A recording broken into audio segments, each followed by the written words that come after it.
Hi, it's Tim Hayman from Burnie Baptist Church. Another one of our midweek teaching sessions. Judges we're going through, and today we'll be looking at all of chapter 2 of Judges and the first 6 verses of chapter 3. And I'm looking at this with the title of Do Things Never Change? If you had a listen last week, you'll remember this quote, possibly from George Santayana, who said, "Those who cannot remember the past are doomed to repeat it." Now I'm going to read quite a long section here. So if you've got a Bible, I'm using the NIV, and I use it all the time, unless I'm actually going to say I'm using the New King James or something else. So it's the NIV. Open your Bibles, chapter 2 of Judges. The angel of the Lord went up from Gilgal to Bochim and said, "I brought you up out of Egypt and led you into the land that I swore to give to your forefathers. I said, I will never break my covenant with you, and you shall not make a covenant with the people of this land, but you shall break down their altars. Yet you've disobeyed me. Why have you done this? Now therefore I tell you that I will not drive them out before you. There will be thorns in your side, and their gods will be a snare to you." When the angel of the Lord had spoken these things to all of Israel, the people wept aloud, and they called that place Bochim. There they offered sacrifices to the Lord. After Joshua had dismissed the Israelites, they went to take possession of the land, each to his own inheritance. The people served the Lord throughout the lifetime of Joshua and of the elders who outlived him, and who had seen all the great things the Lord had done for Israel. Joshua, son of Nun, the servant of the Lord, died at the age of 110, and they buried him in the land of his inheritance, at Timnath Heres, in the hill country of Ephraim, north of Mount Gaash. After that whole generation had been gathered to their fathers, another generation grew up who knew neither the Lord nor what he had done for Israel. Then the Israelites did evil in the eyes of the Lord and served the Baals. They forsook the Lord, the God of their fathers who brought them out of Egypt. They followed and worshipped various gods of the people around them. They provoked the Lord to anger because they forsook him and served Baal and the Ashtoreths. In his anger against Israel, the Lord handed them over to raiders who plundered them. He sold them to their enemies all around, whom they were no longer able to resist. Whenever Israel went out to fight, the hand of the Lord was against them to defeat them, just as he had sworn to them. They were in great distress. Then the Lord raised up judges who saved them out of the hands of these raiders. Yet they would not listen to their judges, but prostituted themselves to other gods and worshipped them. Unlike their fathers, they quickly turned from the way in which their fathers had walked, the way of obedience to the Lord's commands. Whenever the Lord raised a judge up for them, he was with the judge and saved them out of the hands of the enemies as long as the judge lived. For the Lord had compassion on them as they groaned under those who oppressed and afflicted them.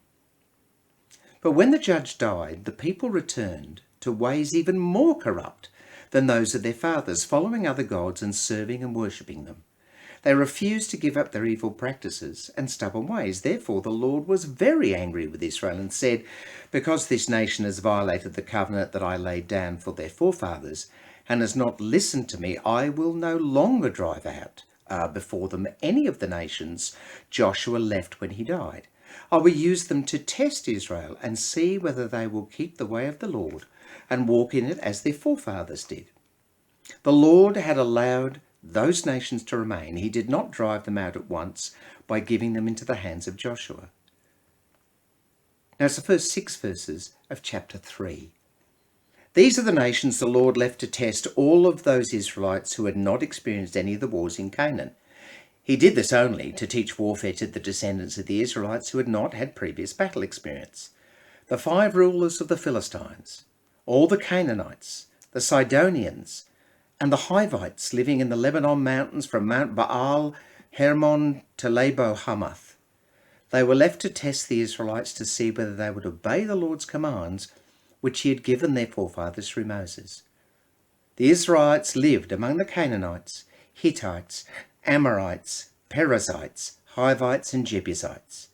They took their daughters in marriage and gave their own daughters to their sons and served their gods. So there's quite a long section, but it does fit together. Look, I typed the word change into an internet search, hoping to find this sort of deep, inspiring quote to start the message. The only one that kept coming up was, the more things change, the more they remain the same. That was Alphonse Karr, who's a French novelist. How true is this for me and you? If you're like me, you try to diet.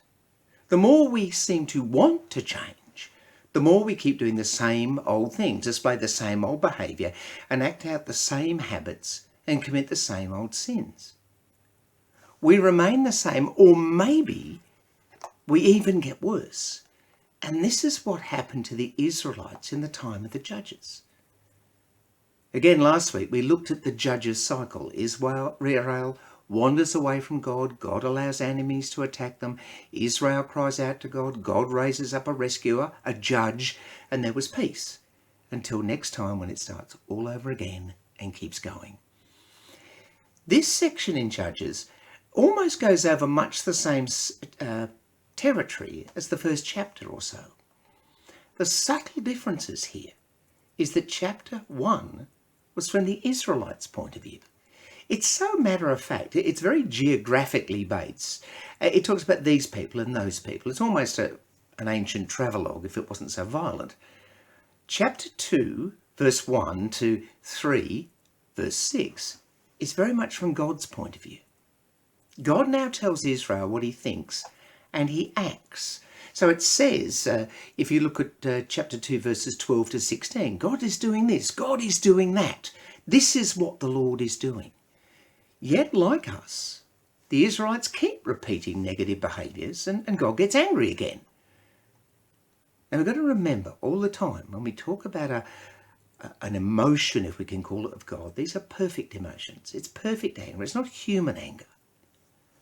Israel broke its agreement with God, which is the covenant at Sinai, and it assimilates into Canaanite culture.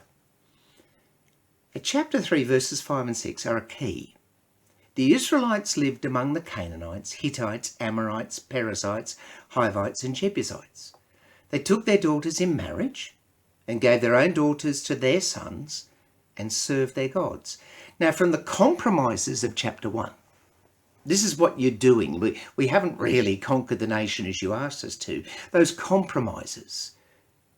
We find outright paganism now among the Israelites. It's this downward trend. First, living among the Canaanites. Yeah, that's okay.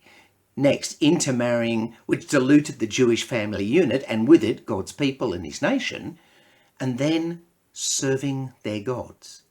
Instead of driving out the Canaanites and making a nation devoted to God, they lived among them, they took on their gods, they took on their religious customs. There became no difference between God's people and the Canaanites. They weren't devoted to the Lord, but to the gods of the Canaanites. And I sometimes think about my life and maybe your life. Can you see that at times in your life?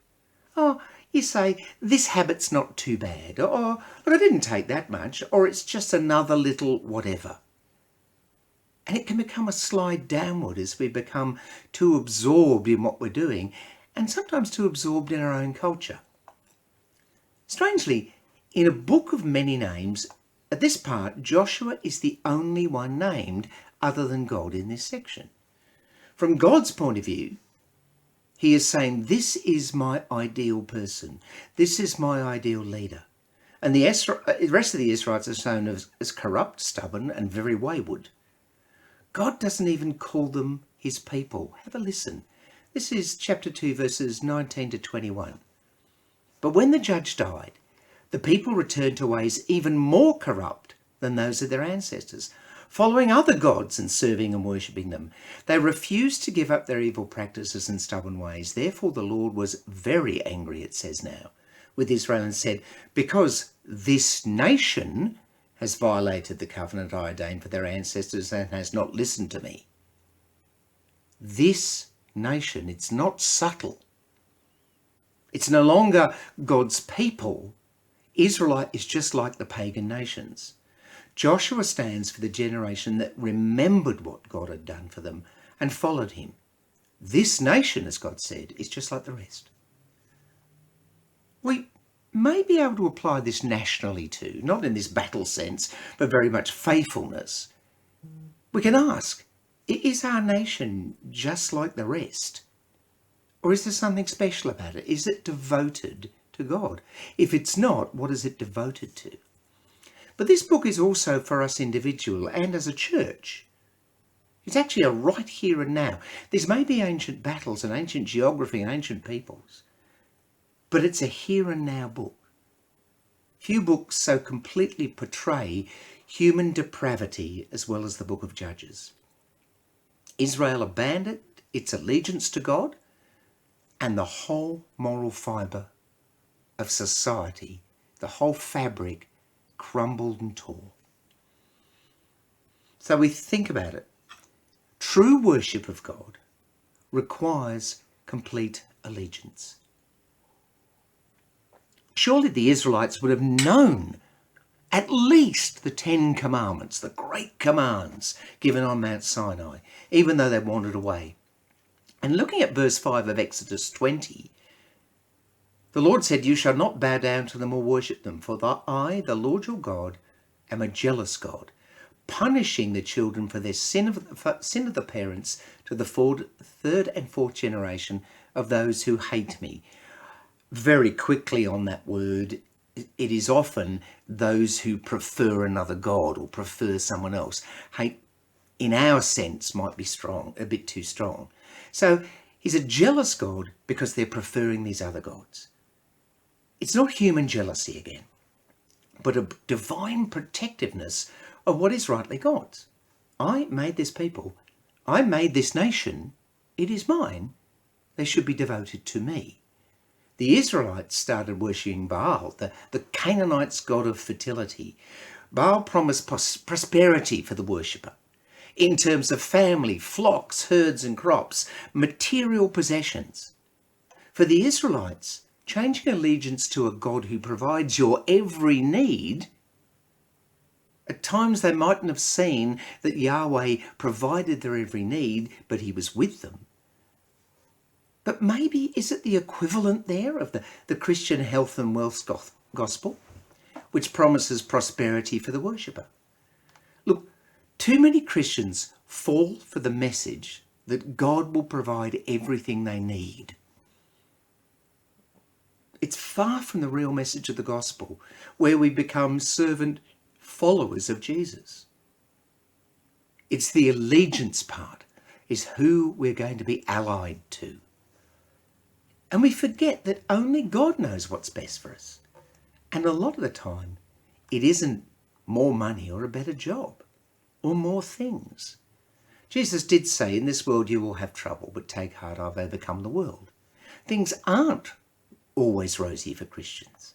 We live in a world of trouble, as you can see it right now with the COVID-19 virus. And Christians get their fair share of them. It's no wonder that God becomes angry with the Israelites. They have been given all they need from God's point of view, and still they wander away.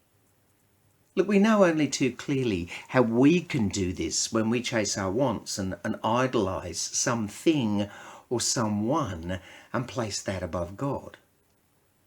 Israel as a nation rejects God and fails to drive out the Canaanites and devotes themselves to the Canaanite gods. But God, always through the book of Judges, reveals his sovereignty over and over again. Israel forgets to tell the story to the younger generation, but God will still step in.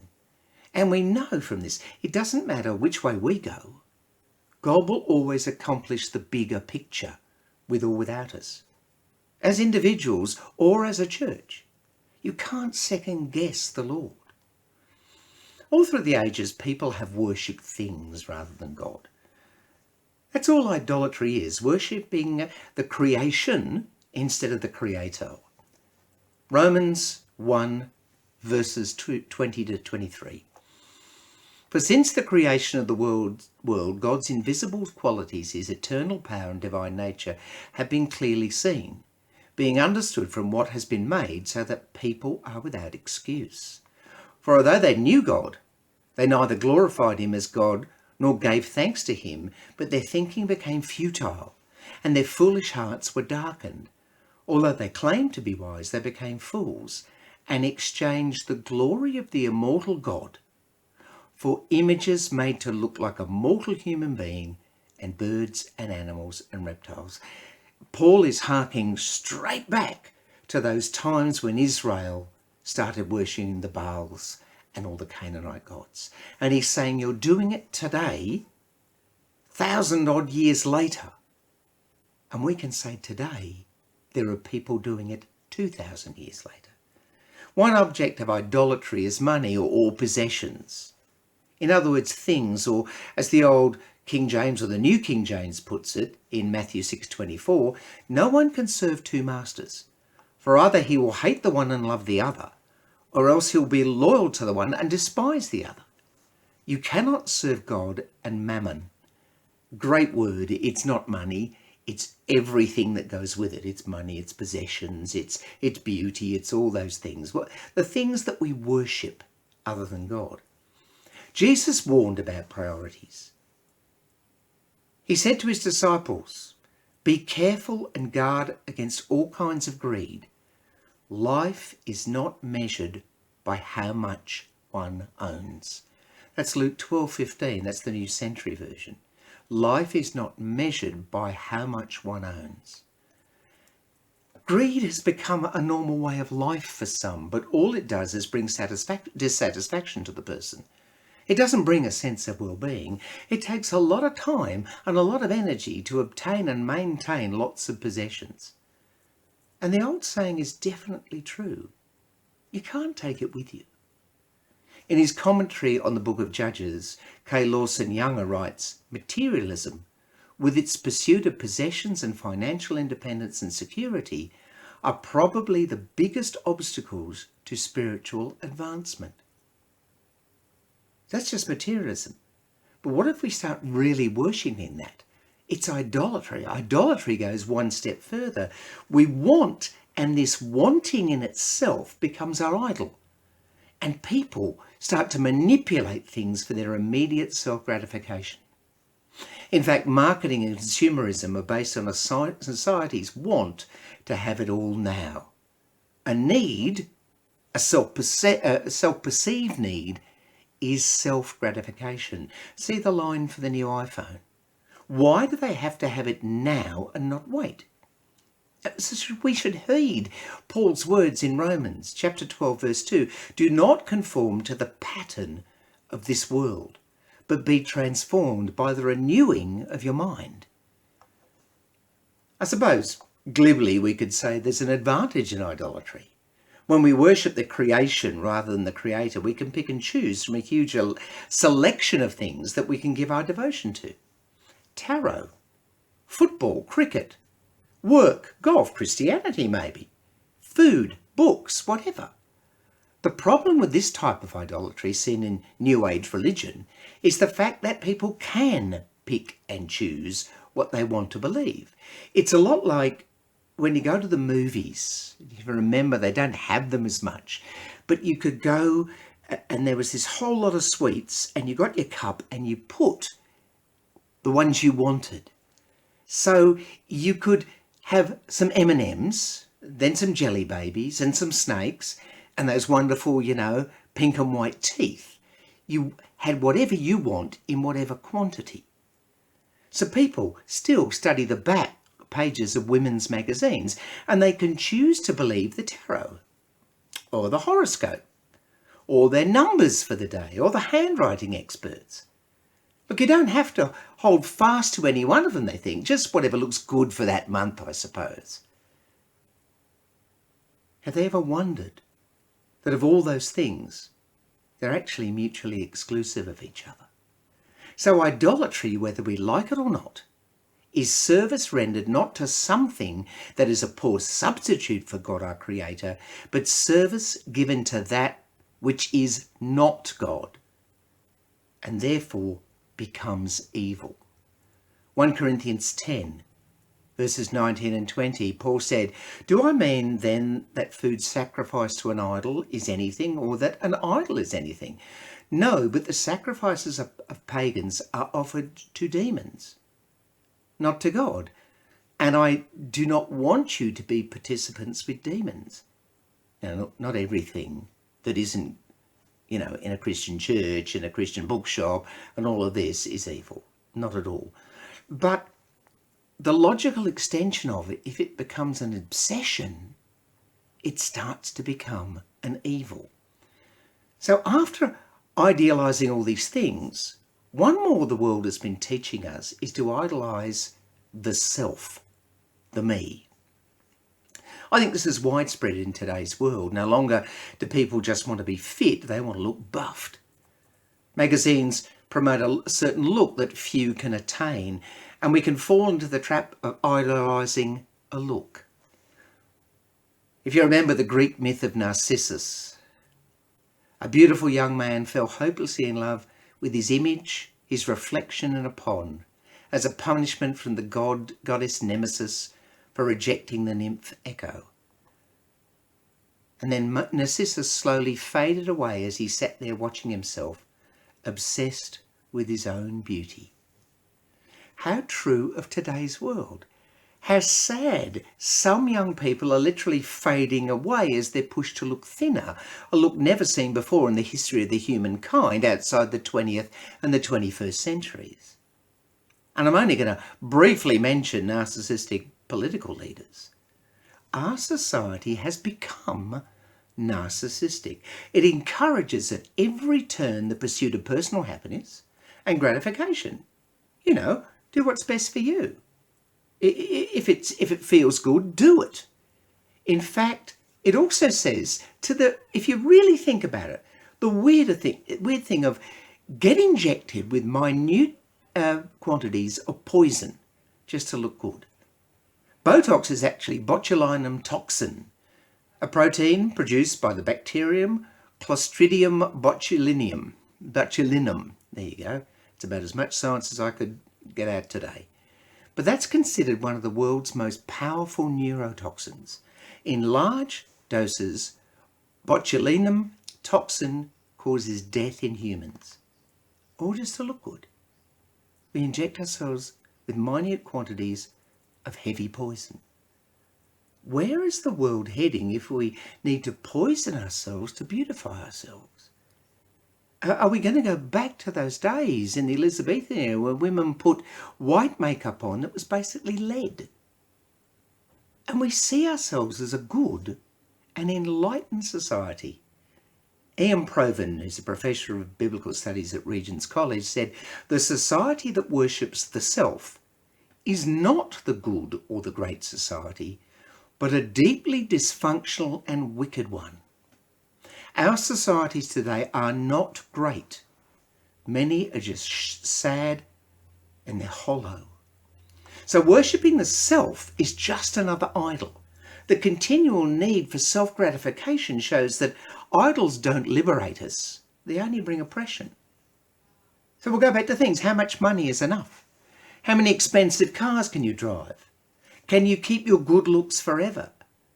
The idols and gods of this world are no less evil than those that Israel fell into worshipping. Provan goes on to say the old gods are still with us. They have simply changed their clothes so they merge more easily into the modern crowd. They still claim to provide the meaning of life, to explain the universe, and to provide the basis for personal security. They still demand wholehearted commitment from their worshippers. Christians ought to be free from them. Now again, I'm not mentioning things that are evil, but if you become obsessed with it, so whether it's the gym or financial security or the better job, whatever that is, whatever, each of these can have its place in our lives. But it must never be the focus of our lives. Only one person deserves that, God. If you are infinite, you deserve infinite love because God gives infinite love. So the focus of our life can only be God. So this section of Judges reminds us we can all fall into a cycle of oppression and obsessive behaviour. It starts out just wanting the best for ourselves. We do. Everybody wants it, or a family, and so on. But it can become the focal point of all we do, just as the pagan idols did for Israel. Judges positively can also teach us that God is always there when we cry out. He's now provided a rescuer in Jesus for our ultimate salvation, rescue from an eternity without God. And God provides the Holy Spirit to rescue us from earthly traps and habits and evil. Doesn't mean things won't happen to us, but we have this buffer. We have the love, the grace, the mercy, the compassion, and the power of God. The ancient Israelites and us, well, we're not much different. We're all human, and we're all subject to the same frailties and habits. What we need to do is what Israel failed to do. We need to give total allegiance to God because of what the Lord has done for us. And he continues to do. It's not just the cross, it's the grace that flows after, it's the Holy Spirit. So it's our eternal rescue and the grace he gives every day to support us.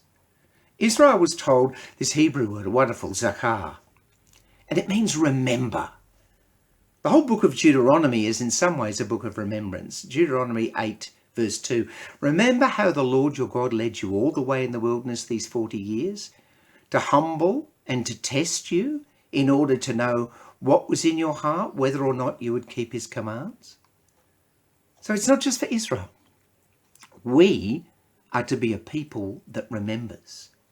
Remember all the Lord has done for us, done for you, done for me. And this is what you do when times get tough. Or you feel that what you need, whatever that is coming up. Oh, I've got to have that. I've got to have that. No, remember the Lord. Remember when tempted to do wrong, when upset, when angry, when in despair, when tempted to go back to your old habits, or when you feel you must follow the pack, when tempted to place your trust in an object or even a person. You are human, just like the Israelites. So Deuteronomy again, chapter 32, verse 7. Remember the days of old. Consider the generations long past. Ask your father and he will tell you, your elders and they will explain to you. Remember what Jesus has done for you. Remember what God has given you. Remember he is God. And tell all you meet of the wonderful God who is the only being that they should worship. Try to remember, unlike Israel, that God ultimately made all those things we are tempted to idolize. Whether it's a person or a thing, a possession, God ultimately made them. And remember that God rescued you through Jesus Christ so that all your wrongs, your sins are forgiven. When you remember what God has done and compare it with the things we idolize, oh, look, a new phone. What's the phone done for us? In the bigger picture, what's the money or the credit card done for you? What's that food done for you? And I love food. But what has it done for us if it doesn't just sustain us? When we remember what God has done and compare it to all the things that we can idolize, where's the comparison? Judges ultimately looks at who should we worship? Who gets our total allegiance? And it's so important. We see Israel doing things that modern people do. You could read Judges and put in drug addiction instead of all the mess they've got. And it's this downward spiral. It's as apt, it's for today as much as it was for them. So who gets our total allegiance? Well, Jesus told us. If there is only one God. Now, if you want to believe there are many gods, go ahead and worship the next God. It will not provide you with your answers. My wallet can't. My football team can't. My dance class, my singing group, my job, even my family can't provide me with those big answers. So who can? As we finish today, and please join us next week, we'll be looking further into Judges. But who should we worship? Who gets our total allegiance? Jesus said from Mark 12, verse 30, this is the big commandment. This is the one that is key to everything in your life. Love the Lord your God with all your heart, with all your soul, with all your mind, and with all your strength. It's not to be a bit. It's our complete and total allegiance to the one that made everything. Are we going to worship the creation, or are we going to worship the Creator? Join us next week. Thank you.